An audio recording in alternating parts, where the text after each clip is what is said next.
Talk Real Estate with Sharon McNamara, sponsored by Boston Connect Real Estate Services.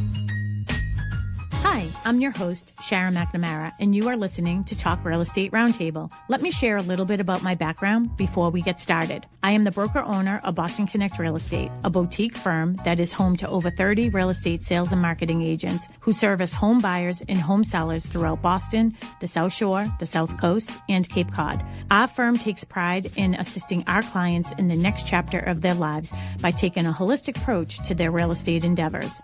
We believe that every move should be a moving experience. Every week, my co-host Melissa Wallace and I will provide you with my team's unique marketing approach to selling homes and share with you our expertise in navigating the home buying process. We value the experience of our agents at Boston Connect Real Estate so much that not only will you hear my perspective on real estate topics, occasionally you will hear the expert thoughts and opinions of our experienced agents at Boston Connect Real Estate. Be a part of our roundtable. If you have any questions during the show, please call 781-837-4900. We love to talk real estate. Follow us on Facebook, Instagram, and wherever you like to listen to podcasts at Talk Real Estate Roundtable. If you would like a one-on-one consultation with me and my team to discuss your real estate needs, you can connect with me at bostonconnect.com or 781-826-8000. Now, sit back, relax, take good notes, and let's talk real estate. Good morning to all my South Shore neighbors. This is Sharon McNamara. You are, of course, listening to Talk Real Estate Roundtable, and I am here this morning with my sidekick, Melissa Wallace. Good morning. Good morning. Have you missed me? Of course I have. I've missed you so. Yes, it seems like it's been a couple weeks since I've been here, so... yeah, it's nice to be back in the comfy seat here. And we have Tim McKinney in the house over there at WATD in Marshfield. Good morning, Tim. Good morning, Sharon. Welcome back. Well, thank you so much. Yeah, I haven't really been far, but, I've been around. But, hey, and I also have to give, total, kudos to the man, Tim, that when I was remote on the boat a couple weeks ago. And I was remote on the boat. I was like, they can't hear me, but whatever. And you figured it out. So, hey, that was great. Yeah, Yep. Of course he did. Of course he did. I always have a plan B up my sleeve. And C and D with us. Yeah. Right, yes. Yeah, in case Sharon's laying on the floor again. I don't feel well. Okay, we got to scramble for a second. Let's not do that again. No. Yeah, let's not do that again. That was a weird morning. But, so here we are. It's, you know what? I can't believe it's the end of June. It's been a very, very busy spring market for me personally with my real estate business and within the office with all of our agents. Everybody's been super, super busy. Yeah, I feel like every week we're putting on 4 or 5 listings as a company.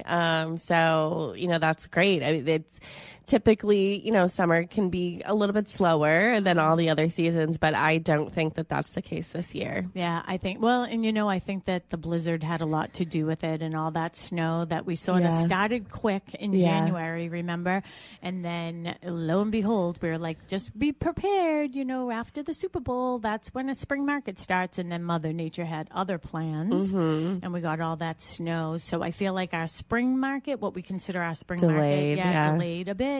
And, so now we're sort of feeling that. But June is, I was talking to Mary about it yesterday, and June is typically the, it's the busiest month of the year, usually for closing. So that last Friday of the month is usually crazy.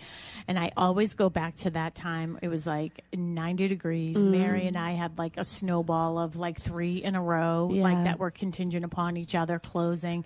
And we got to the first one, and lo and behold, the water main. Oh, yeah. Do you remember that one? The water main to the condo. Yep. In the front, it was oil. It is all just gushing out of the ground. I was like, well, this is really fun. We're going to have a really fun day. And it was a Friday, right before 4th of July. The week of 4th of July.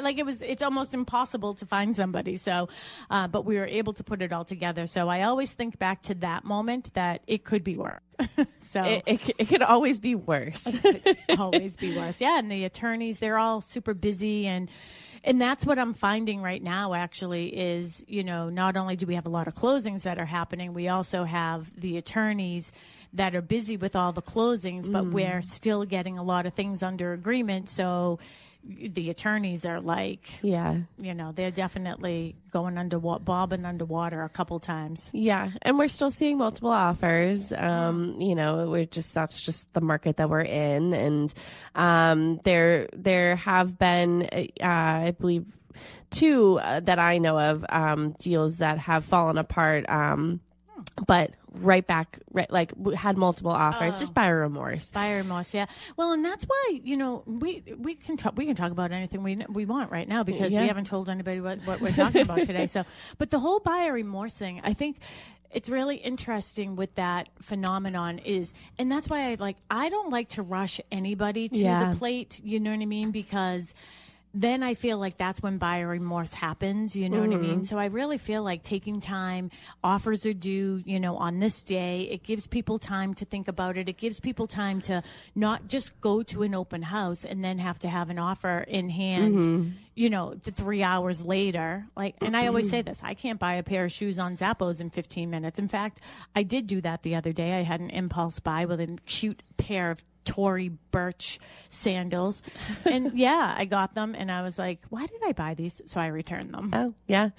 At least you're good at returning. I used to yell at Mary all the time. She's not good at returning. I love a return. I did a return yesterday. I know, you do. You're real. I feel like I'm making money. You've done Girl returns math for me. Yeah. If anybody has a return out there that's been sitting in their car, I'm happy to do it for you. I love getting people their money back. I've done your returns. I've done Mary's returns because she won't do that. Yeah, it's my thing. I guess it's my niche. Totally not my thing. I've had stuff in the back of my car like, oh shoot, I forgot to return that. In fact, I wore a dress the other day and I was like, oh yeah, I forgot to return this dress, and I had bought it last year maybe at one point, and it was too small. Yeah. But now that I've lost some weight, I was like, oh, let me see if this fits, and I was like, sure does. There you go. So glad I missed that return. Yeah. So glad I didn't tell Melissa I needed a return. Yeah. Now you have a dress that fits. Now I have a dress that fits. Yeah. But with the buyer remorse thing, I do think that, take your time, and that sort of stinks for both the buyer and the seller. Yeah. Because, and the buyers who missed out on it. Yeah. And also, our agents are working really hard, and the other agent as well. And, it's just, and sometimes you work with people for a long time. I know that one of the situations that I'm familiar with, it was other people getting involved that should have been involved in the beginning. Impulse decision, putting in an offer. And then once everybody who sort of was going to have an opinion decided to show up, that's when it sort of fell apart. That's so interesting because I had a multiple offer situation myself this past week, and I met with them on Tuesday here in the office, and that was a very, very long day. I mean, I've been doing 12, 14-hour days. It seems like I get up at 6:30 and there I am on the computer, and then I was leaving here at 9:30 that night. But when we were going through the multiple offers, and you do a really good job of helping me with those cover sheets and the notes and everything else. And did you notice one thing on one of those was the husband had never saw the house. Yeah. That was a red flag. So I talked to my clients about it, and I said, I think that the offer is good, but the husband hasn't seen it yet. Yeah, which is interesting because, essentially 1, 2, 3, 4, 5 days possibly being able to either get a private showing or go to an open house. Yeah. But people go away on vacation. Your clients were on vacation when rapidly, getting an accepted offer and going on the market. So we understand that, and we get that not everybody can show up when they're supposed to. But how did I even know? Oh, I know how I knew about it. Mark was sitting with us. So it was the one where the father, was buying the house for the daughter. And Mark had actually met them for a private showing on Friday while our clients were still on vacation. And I just didn't feel comfortable. So we did accompanied showings. I didn't feel comfortable because, my clients didn't have a chance to put all their personal items away and things like that. So, and I didn't feel comfortable touching some of the stuff. Except for us hiding things. I mean, we're hiding doilies, but I don't when you go into someone's and you see their, they left on vacation, they had jewelry and they had different things out and medicine and stuff like that. And I was more afraid of like, I just wouldn't know if something was missing. Right. So like, that's why we did the accompanied showings. But Mark was sitting with me that night with them going over all the offers. And he was like, oh, those are the people I met.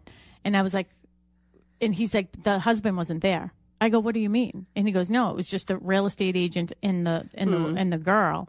The husband wasn't with them, even though both the husband and wife were on the offer. So I did say to my clients, I mean, you have 6 offers we're choosing from, but that could potentially be a buyer's remorse type thing. I doubt it. I mean, if the father was buying the house, but whatever.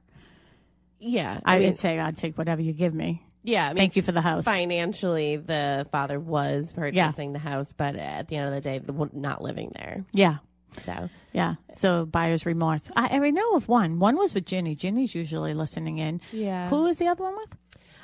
It was a multifamily. Okay. Yeah, it was a multifamily, one of our agents, but had a backup offer right away. Yeah, that's good. Well, and that's the important thing too. Yeah. About that's how we sort of work in the background, where probably things that our clients don't see or understand that we're doing, that we're always sort of prepared for those moments if something should fall apart. And also when it comes to multifamilies, like usually, you know, it could have been the first multifamily that this person was purchasing, and maybe it got a little like, oh gosh, am I going to be able to be a landlord and things like that. So there's other factors that go into that sort of situation. We could do a show on that. So, and you know, they had a backup offer right away, so it was all good. Yeah. Oh well. So I'll work it out now. I'm glad to hear that good news. Yeah. And everything does happen for a reason. And I say to my clients, you would much rather know that this is falling apart before we get to purchase and sales agreement than falling apart the week before you go to, the movers are in the driveway. So, yeah. Yeah. Sorry, I just yawned. No, that's okay. I'm tired. Yeah. Sleepy. So today, what are we talking about? Accepted offer to closing and what happens next? Yeah, we say all the time we take our show from our real life here in real estate and just some things that have happened recently that we want to sort of highlight and make sure that everyone sort of knows what the process is and the communication of knowing, okay, what's a fixture and what stays, what goes, what's the process, and each town is actually different. And we've learned that recently with your resales of, every town, whether it's water, sewer, fire, like everybody has their own procedure. You actually just sounded like one of the fire alarms. What? Fire. You could do that for like your next carbon monoxide. Carbon monoxide detected. Fire. Yeah. I mean, fire is not a funny thing. But no. That's what the smoke detector. But I could be a smoke detector. You could be a smoke detector. I'm smoking. Yes, you are. So yes, and as you say, we do learn from our mistakes, and there's a lot of transition that's going on in my own personal life as well. Now, personal life, like me and Mark life, like not that type of personal life, my personal business life. So, like not being the broker, me being a real estate agent. So, Mary and I are concentrating on new construction together. So we're not so much like a team on resales. Other than for certain clients that we're still working together. So Mary and I are going through a little bit of a transition of who's on first, who's on second, all that type of stuff, who's communicating what with who. So I had a little bit of I guess it would be a dope slap this past week, realizing that maybe I wasn't my best self, maybe. I felt like I was doing a good job. I thought that I was being responsive, but perhaps I could be better. Yeah, I mean, I think we could all be better at everything, and I think everybody could say that. Because I can't make what's wrong right unless I know what's wrong, and that's the frustrating part for me. But I did have a situation, and it literally brought me to tears this week. And that hasn't happened in a very long time. I think it's maybe happened one other time in my career that I've cried over real estate. But I was just upset with myself. I mean, you calmed me down very much so. But I guess it was me becoming reactive. Like I used to Yeah. be very reactive, you know what I mean? But I've sort of filtered that back. But I sort of let an agent have it. Yeah. Well, because I just don't think that whatever. Yeah, there's 5 sides to every story, and unfortunately, unless you have a one-on-one sit down with somebody, you don't know their perspective and their side. But again, it could also not be the truth. So. Yeah, well, and that's the thing that I think I learned from this was, so there was a final walkthrough and on one of my listings, and the movers, they were moving and they were, packing and they wanted to get on the road. And I was leaving another appointment. Mary was going to do the final walkthrough. And I was like, no, I'll do it. Like I'm right up in this area. But it was like really too early. Like you get there too early and all you are is in the way. Yeah. So honestly, I did one quick errand and like I had to return something at the UPS store, and I was sort of diddle-daddling a little bit just because I was like, I don't want to get there too early. You would have been an hour early. I would have been We an were on the hour. phone, Yeah. So I was on the phone with you, and then I was talking to you, and then I was like, oh my gosh, sometimes when you're driving, it's like that muscle memory, and then you're like, oh gosh, why am I here? I should be here. And like, so I did one of those, got myself all turned around. I was on the phone with you, and I was like, how did I get on this dirt road? And I stopped, and someone was Ask walking. somebody. I go, does this go all the way through? Like, I don't even know how I got here. So yeah, it was definitely one of those moments of whatever. And the unfortunate part about it is that the buyer's agent was 45 minutes early. Mm-hmm. So I should have just went. Yeah. Like, you know what I mean? And I should have done a better job communicating where I was when I was getting there, but she was supposed to be there at 1, and then I got myself lost. So I got there at like 1:06 or something.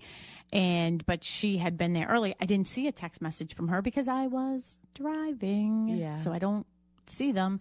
And anyways, what happened was a conversation between my client and the buyer's agent. In all reality, I feel as if she was in the wrong a bit too. Mm-hmm. She should have never went into that house without me being there or Mary being there. Mm-hmm. She should have never started having conversations with my seller because a lot of things were taken out of context. Mm-hmm. And like one of the things that she did say was semi-true, but I owned up to it a long time ago. She had reached out to me. I feel like I'm in like confession right now. Thank you, Father Chris. Yeah. But I did fess up to that. Like I thought that I was on a group. I had always been on a group chat with her, and I went away when Mackenzie came home. Remember? Mm-hmm. And I saw her text. Thought it was part of the group. Like Mary will handle that, right? Because that's just how we work, right? Yin and yang, right? And then she made a comment to my client that I was really difficult to get in touch with. Mm. And that really upset me because it's true. But why did you take me off a group text? Yeah. Like I was responding. I was gone one night. Yeah. One night. Yeah. And anyways, I just think it got my client upset. I think. And then when I heard it, I got upset because he told me. I laid into her. Then she told me things. It was just a really big mess. So I wanted to do this show on what happens after, like when. And I think there's interpretation of certain things. So you hinted upon one thing, shelving. Yeah. Fixtures. If it's attached to the wall, it is a fixture. Mm-hmm. If you don't want it there, buyers, you need to let us know. Yeah. Like, don't assume that it will be gone. Sellers, if you're planning on taking them, you need to let us know. It needs to be excluded. We call that an exclusion. Okay. So like my other clients that we were just talking about with multiple offers, I'm taking the hoist and I'm taking a vise because they're attached to, like, one's in the garage and one is in the basement. So I know that those things are going. I made the buyer aware that those are excluded. Shelving is one of those items. It's attached to the wall. Yeah. Right? Yeah. Just like, well, we hope. Yeah. Just like a kitchen cabinet. Yeah. Like you can't walk away with a kitchen cabinet. You can't walk away with shelving.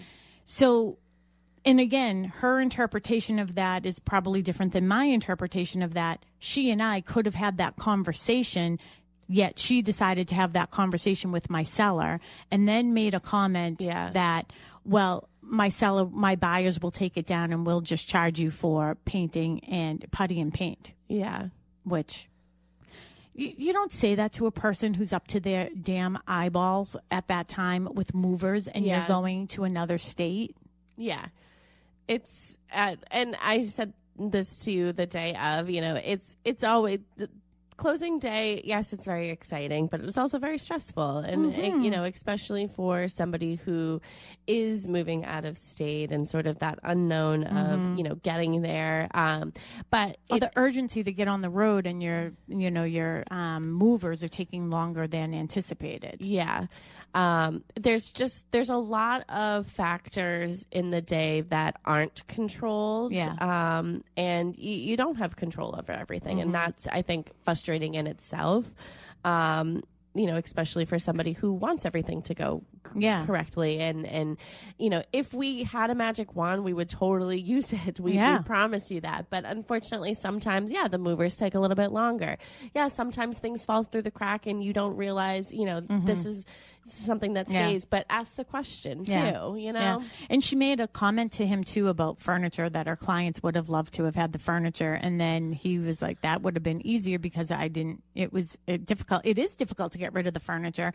It is. But honestly, like that was misinterpreted probably by me, but that was the question, by the way, that I missed when I was gone for one day. Well, also, if they would have liked the opportunity to have the furniture or purchase the furniture, why wasn't the question asked more than once? Well, and the other thing is these clients, they could literally teach seller 101 classes. Yeah, they were great. And he is very organized and very task oriented and very like, this is next, this is next, this is next. And honestly, there was a lot of furniture in that house I wanted to buy. But when I was talking to him, I was sort of picking up, but probably not the right things that, the kids were taking things and other people were like, I just assumed that because there was one piece of furniture I really wanted, but that went to somebody. Yeah. You know what I mean? I did end up with a beautiful bench, though. I'll have to show you pictures. I sent them a video of it last night, and it looks really cute. But, again, that's where I'm taking ownership of where I need to get better. And maybe I should have been like, all right, at what point? And here's the other thing, too. We sell houses, not furniture. Right. So for me, it's more important for me to make sure I'm on track with the purchase and sales agreement versus wondering where the couch is going at that very moment. Yeah. But I honestly misinterpreted what was going on at that time. I thought that all the furniture was going to the kids and that there was a couple sporadic little pieces that didn't have a home yet. Yeah, I think, yes, you're following along, making sure the purchase and sales is getting signed and everything is in there and you're making sure that the commitment is met and everything. Also making sure that if a refrigerator is included, that the refrigerator is staying, things like that. It's not necessarily...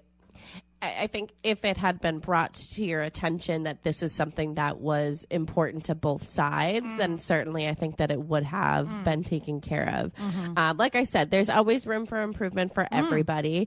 And, we just have to learn from situations and bring that knowledge to our next one. So I think moving forward now, maybe being a little bit over what's the word? Not sensitive? No, I'm not talking about that. I'm saying, making sure that people are aware. Okay, when you have, curtains that, if there's screws in the wall, they're staying. You can take the curtain off, but the rods stay. And TV. So the other thing that came up too. And what I'm going to do is, and again, from, and here it is. I'm 24 years in. I train our agents. I'm doing there's a lot of things that I have learned over the years, but there's always room for improvement. Yeah. And I can't make what's wrong right unless I know what's wrong. You know what I mean? So I'm going to make a guide for my seller clients and my buyer clients that just sort of, indicates exactly what is being done. But I also feel like you're teetering on certain things. Like, okay, the shelves are on the wall. Seller doesn't want the shelves on the wall. They're attached to the wall. They would stay on the wall. Yeah. They're attached. It's a fixture. Buyer doesn't want them. Buyer needs to tell us. Yeah. We don't want those. We want the seller to take those down. We want him to patch and we want him to paint. That should be a conversation that you're having with your agent, so your agent can discuss it with the seller's agent. Yeah. You know why? Because the seller can say no, too. There's too much assumption going on, right? And then the other big one is with TV brackets. Yeah. Okay? This came up here, too. So all the TV brackets were left because they are considered a fixture. They were attached to the wall. The TV is not. So the TV is personal property. It comes with the person who's leaving. Because it's attached to the bracket. It's attached to the bracket. The bracket is attached to the wall. Yeah. What is attached to the wall stays. So you have a chandelier in your foyer or in your dining room. If you want that, make sure that it is excluded in your listing so everybody knows, or switch it out before you go on the market. Oh, do you remember the situation we had several years ago over decorative? Yes. Decorative. So that would be something different. Was it a whale? It was a whale's tail. Yeah. Whale's tail. Like, I don't even know what it does. It was a decoration, and it was attached to the wall with screws. And this was very oceany. It was in Marshfield, oceanside type, vibe. Yeah. The buyer just really wanted it. Yeah. And the seller was like, it's a decoration. I'm taking my decorations. That ended up being a thing. Yeah. You have to be really clear about these things. Yeah. So the buyer noticed it was attached to the wall, assumed that it was going to stay. Yeah. It wasn't excluded in the listing, and the seller was like, "No, this is my personal property. I'm taking it. And it was I a purchased gift. it. Oh, it was a gift." So that was a lesson learned. Yeah. You think, and again, shame on me, Sharon, for not being more clear, maybe going through that process with the other agent, about, hey, what, and again, is that up to me to say to the buyer's agent, what's your expectation of what we're going to do with these shelves that are fixtures on the wall? Yeah. What are we supposed to do? Go through the room to room and say, what would you like in this room? Yeah, Please put like in your it just offer. doesn't go like that. I mean, so if it is attached to the wall, and like you said, with curtains, people will ask me all the time, they'll say, my curtain rods are really expensive. Yeah. Can I take those? And I go, here are your options. One, we can exclude them right now, let people know. But as soon as you take the them screw down. out of Yeah. the wall, you have to repair the hole. Yeah. Some more fixtures just to get on the topic here. So built-in appliances. So a microwave, I would say a microwave over the stove is a fixture. Yeah. Ceiling fans, light fixtures, bathroom mirrors attached to the wall, built-in shelves, bookshelves, curtain rods, cabinet hardware. Some people take the cabinet hardware. So I know of a situation that with the cabinet hardware, they had antique knobs on all of their cabinet doors, and they wanted to take them with them. So they took them with them, but they weren't excluded. So they had no knobs when the buyer came through. Just holes in the cabinet? Just holes in the cabinet. And they were expecting these antique knobs to be there. Mailboxes. Now, come on. That's a fixture. Yeah, Did you know? I think it's weird when people just take their toilet paper roll. if there's some, you know what I mean? Never mind. Please don't take the toilet paper roll when it's an empty house and we're doing an open house. I know. Like, can you leave us some TP? I mean, if the water, I just think, I don't know. It's just weird to me when you couldn't have left half a roll of toilet paper on there, and you're talking about people taking antique knobs off of their things. Yeah. Now that's. Come on. But getting back to mailboxes, I guess I never really thought of it, but some people have really nice, mailbox. I mean, there's a mailbox around the corner from you that, that is, what is that? Like a Yeti? Sasquatch? Yeah, what is that? I have no idea. That would be considered a fixture, so that would need to be excluded. Built-in speakers, smart thermostats as well. Ring doorbells and things like that. Those are considered fixtures. So if you want those, you got to exclude them. Yeah. And that's the thing is and every time we're sitting with people, we're like, is anything going to be excluded? And you know what I mean? And people will say, well, what do you mean? I was like, I don't know. Did you get a chandelier from your grandmother? Yeah. You know what I mean? Or something like that. There's a section here for gray areas. So we talked about mounted televisions, TV brackets. The brackets stay. The TV is a personal property, so you take that. Security cameras. So I'm thinking about my house. So I do have exterior cameras, and they're mounted. I would think that they would be fixtures and stay. So if I were to put my house on the market, I would exclude them because I'd want to take them with me. They're expensive. EV chargers. That's interesting because I could understand, well, first of all, you can't take it out of the wall, the electrical outlet, but I can see that one as a definite goes with you because every car has a different type of EV charger. Yeah. I would say that the only way that it would be a fixture is if it has its own electrical panel, because some of them have to have their own electrical panel. So I would say that would be considered a fixture. Okay. I don't know if they all do. I'm not really familiar with them, but again, this is gray area. So I would say that this is a question for an attorney. Decorative chandeliers, outdoor play equipment. Yeah. Sheds. Sometimes people are like, can I take my shed? And I go, I'd like to see it. Yeah. Can you pick it up? I mean, no. If you could pick it up, that means it can be blown in the wind. Yeah.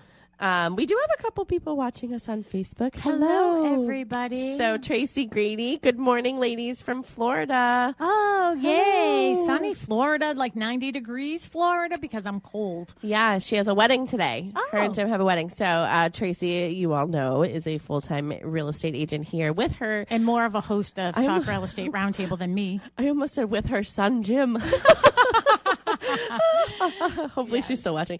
With her husband, Jim, they make up the Grady team, and she is watching from Florida. So good morning, ladies. And then Ginny Wandell, also a full-time agent here at Boston Connect Real Estate, says, here's a positive spin, turning red flags into red, white, and blue. It's been a week, and agents still press on. Part of balancing the business of real estate with the emotion. She really always does have that. She's like I don't know. She's like my person that just reels me back in. All right, Ginny, I was having a pity party for myself. Just allow me to do that. Yeah, Ginny, I have to respond to your text message. I'm sorry. But Renee McGee says hi from Oklahoma City. Hello, Oklahoma. Hello, Oklahoma City. Hello. Who was that again? Renee? Yes, Renee McGee. Hello, Renee McGee. And I think she might be one of my Clubhouse friends. And somebody here is, I can't read that from here. Yeah, somebody is on YouTube, actually. It says, I moved to Attleboro from Cambridge and find it too far and inconvenient, but it was super affordable. Yeah. Well, and that's great. I mean, Cambridge, that is very, very expensive. So, and Attleboro is pretty far from Cambridge. Yeah. So, but hopefully you're loving Attleboro, and hopefully you're really enjoying that. And you know what? It's super affordable in comparison to Cambridge. So good for you, whoever this person is. We don't have their first name. We don't have their name. Yeah, Daily Shake Lifestyle. Oh, you read it. Yeah. I can sort of see it. Yeah, I can see it. But that to me is that's a lifestyle change. You know what I mean? So to live a little bit of a simple life because of the hectic and crazy. I want to go the opposite way, by the way, my Daily Shake Lifestyle. We had to go into the city yesterday for Casey.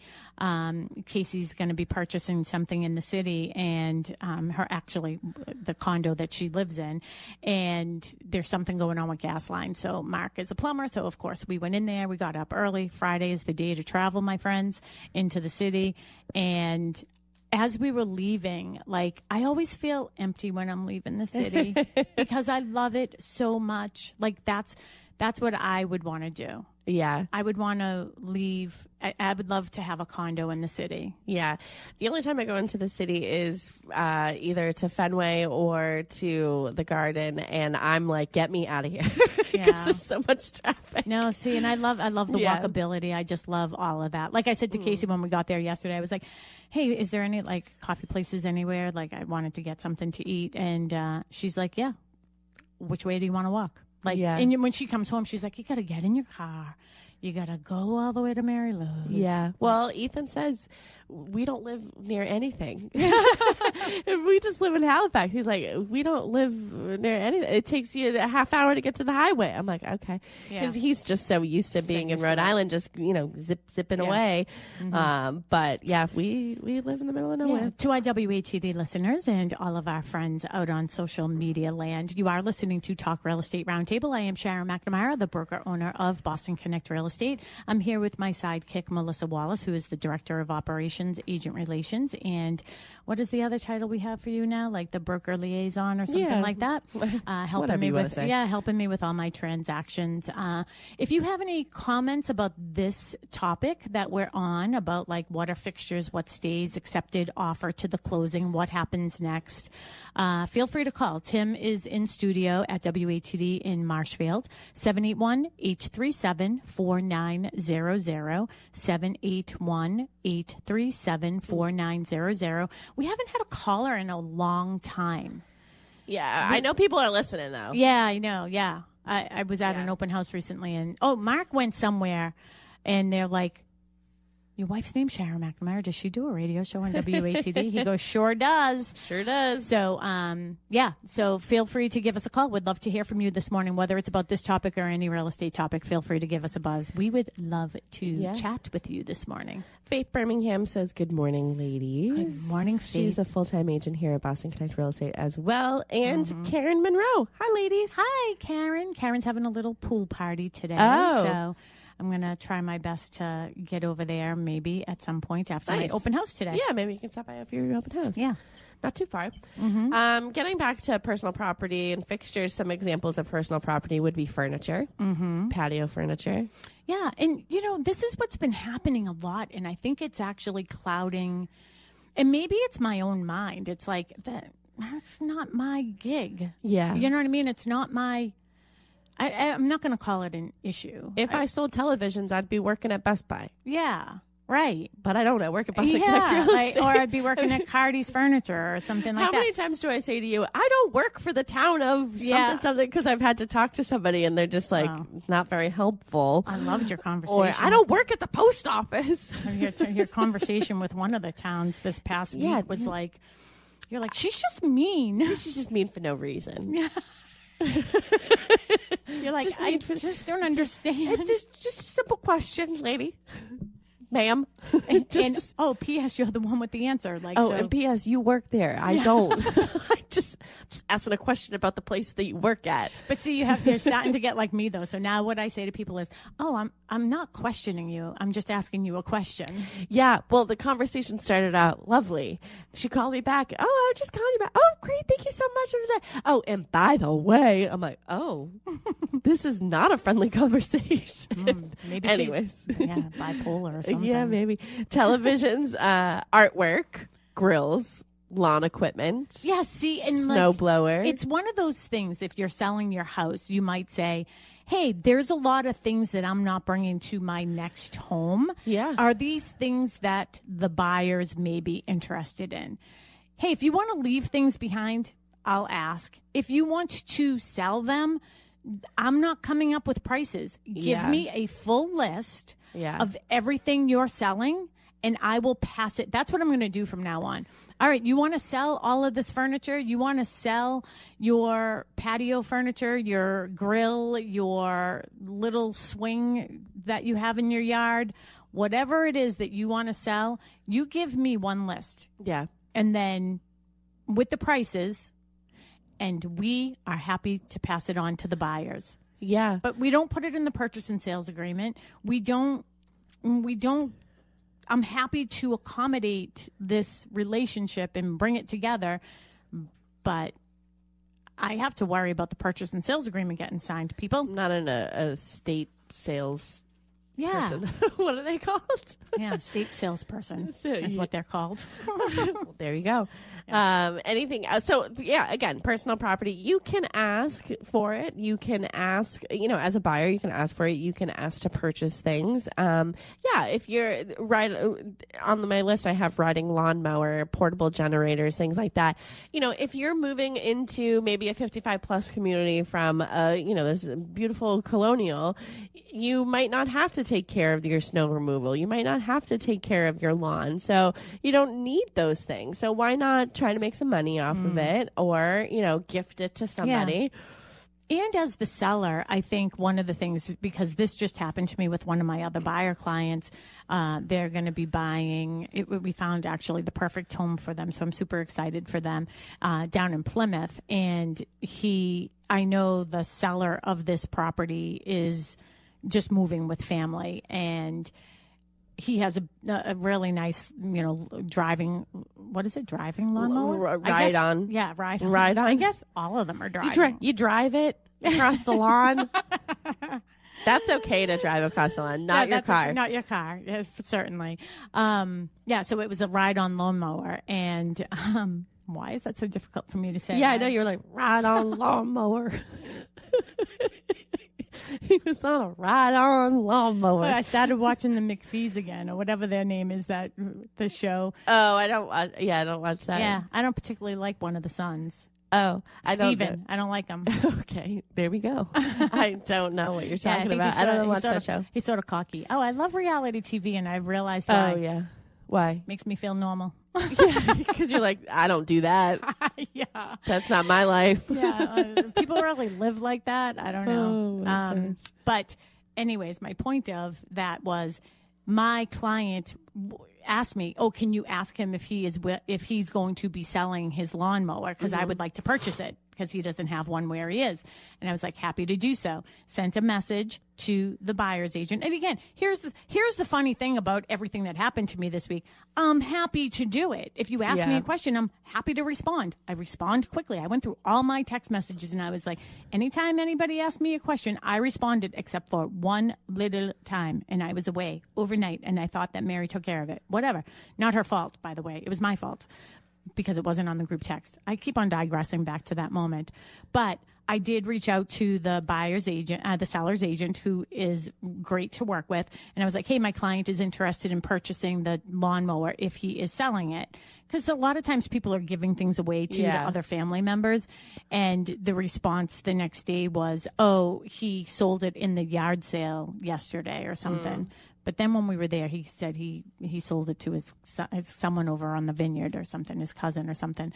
But, always, if you have those things, I think it makes sense as a seller to say, let me see if the buyer wants anything first. Yeah. Yeah, I think that's a great idea. Unless it's your kids, and your kids need the lawnmower. So, you know what I mean? I guess I would give stuff to my family and friends before the buyer that I don't know. Melissa Clemens, full-time real estate agent here at Boston Connect Real Estate. She's actually going to be covering an open house for the Grady team on 7 Elm Place today. And she said, she's watching us, and she said... Which is a great neighborhood. I sold the house next door. Yeah. Brand new construction. Yeah, Melissa, if you have any questions about being a buyer's agent over there, ask Sharon. Yeah, Jay Kennedy is the builder, Kennedy Builders. And they do a really nice job, especially with their finish work. So go see them. She says, when I bought my house, my dad was insisting to the agent that the seller leave all the cute lawn ornaments and whatnot. It was so embarrassing. I was focused on my first home. He just wanted me to get everything and anything just to make the dad deals, LOL.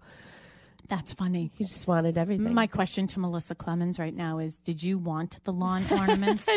Well, she put a laughing, crying face, so probably not. Probably not. Thanks for your support, Dad. If you wouldn't mind, lawn ornaments. Hey, Dad, would you mind just writing me a check rather than fighting for these lawn ornaments? Yeah, but then that's the other thing, too. You get other people involved, and people get hyper-focused on the things that aren't necessarily that important. Now, as a real estate agent, Melissa sees what is important and what isn't. And for the most part, people don't want the lawn ornaments to go with the lawn mower. I will say, I during my final walkthrough of my house, we spent the majority of the time in the house, in the kitchen, having a mimosa. Yeah. Yeah. And not walking around the outside of my house. And there were a lot of things that were left, lawn ornaments and such really? and things. But, every once in a while, I think I got rid of most of them. And then every once in a while, I'll find another one. Oh, just really? somewhere in my backyard. It's almost like an Easter egg hunt. Yeah, I know. There was one that I did leave next to the shed because I think it's really cute. But and the owner of your property recently passed away. she so, did yeah, recently she was pass lovely. away. But she her friend who called and let me know that she had passed away, and then she said she was so grateful that that you were the one who ultimately purchased her house because she knew that you would take care of it like she did. So, so that made me feel good. And then I let, her know that, we're actually, we're getting married and we're going to do our first look in the backyard because it means so much to me. So, and she just thought that was like the greatest thing ever.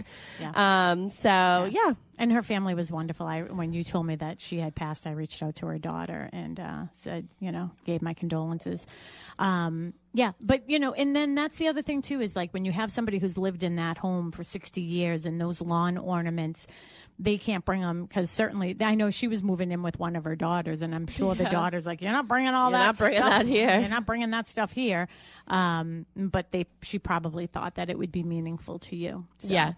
And you know what? One of them is, so the one that I left, and I'm digressing for a second, one of them left is, it's these two like frogs, and it's like this little, like, I don't know, lawn ornament thing, statue, these two frogs, and one of them is playing the violin. Oh yeah. So when my father was younger, he started taking violin lessons, and it's this big joke because he never went to the lessons, but he never told my grandparents. And they kept paying, and they wanted to go to his recital, and he had to fess up that he hadn't gone. Oh, my goodness. So there's been this running joke in my whole family of, we, need to, and my Nana still had his violin that he never used ever. We still have it somewhere.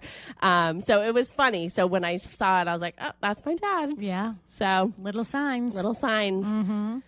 Some of the other things, too, that I think it's really important here is, as a seller, you definitely want to leave appliances in the manuals, extra keys, garage remotes, paint labeled by room. Mm-hmm. Be careful on that as well, though, because if you painted your house 25 years ago, chances are they don't want that same color paint.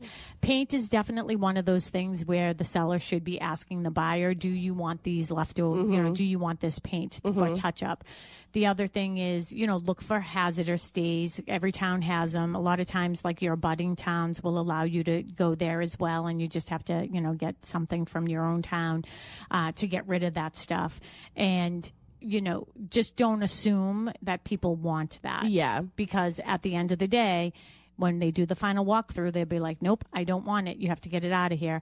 So then you're sort of rushing all over the place to get rid of it. A lot of times people will leave behind like extra shingles to the roof, good idea, but still let's ask. Or extra siding on the exterior of the house.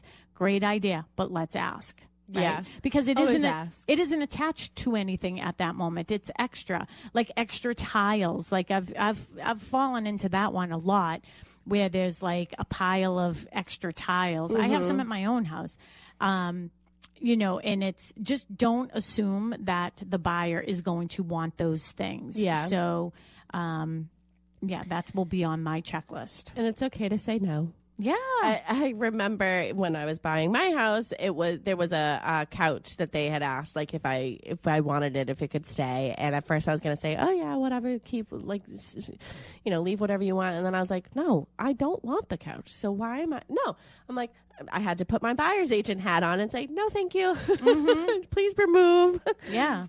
Because then you end up being the one that, look, it's on there too. Yeah. Leftover flooring.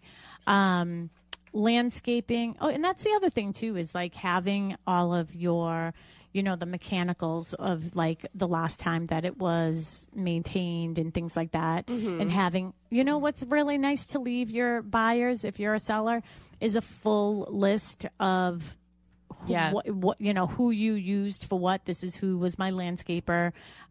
This is who this person was. All of that type of stuff. Now, one of the things that my client that I was talking about earlier, and I said he could give classes like, bestseller 101 classes. He had like a full list with the links to like the Ring doorbell and the Simply Safe and all that other stuff. Because when you do purchase, you then the previous owner has to disconnect that so you can connect it. I felt like I just saw something scroll, so I don't know if someone left you a message. Oh, maybe. No. Oh, somebody else. Renee has commented again and said, how about those times where there is a huge piece of furniture that was built in the room and can't fit through the doorway?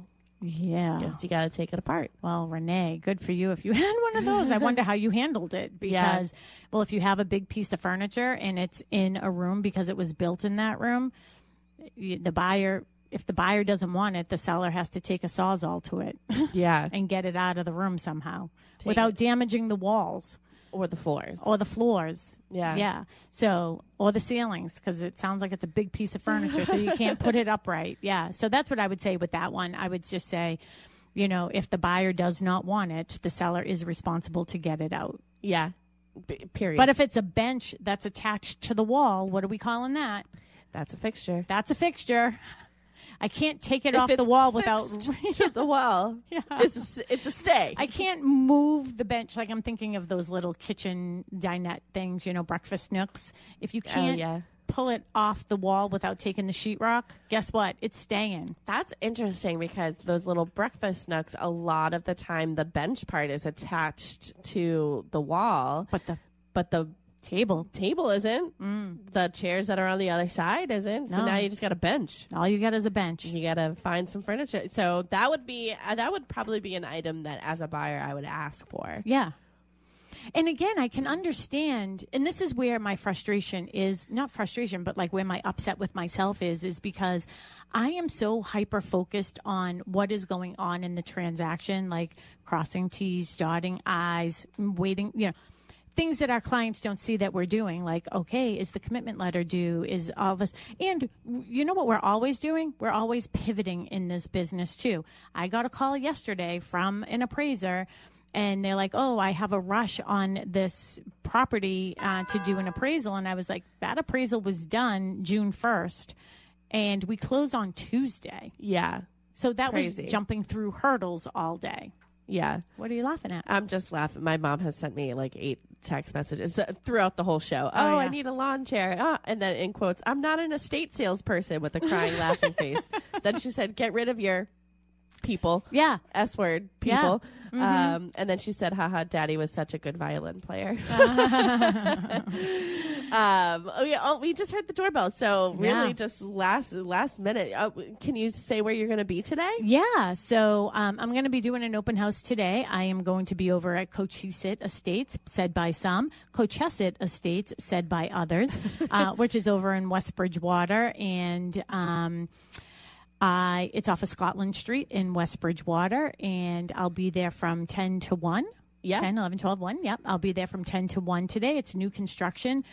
We opened phase 3 most recently. I believe we have an accepted offer on the single family already. Yes. I don't know. Was that changed? Do we have, is that all set? Okay. Yeah. So, all we have left are our duplexes, and we have a few different models. We're in the Meadowview right now, which is my favorite of all the ones we've built down there. So I'm excited to be down there today. So come see me. Again, it's Cochesett Estates. You can put in Metacomet Road, and you will get there today.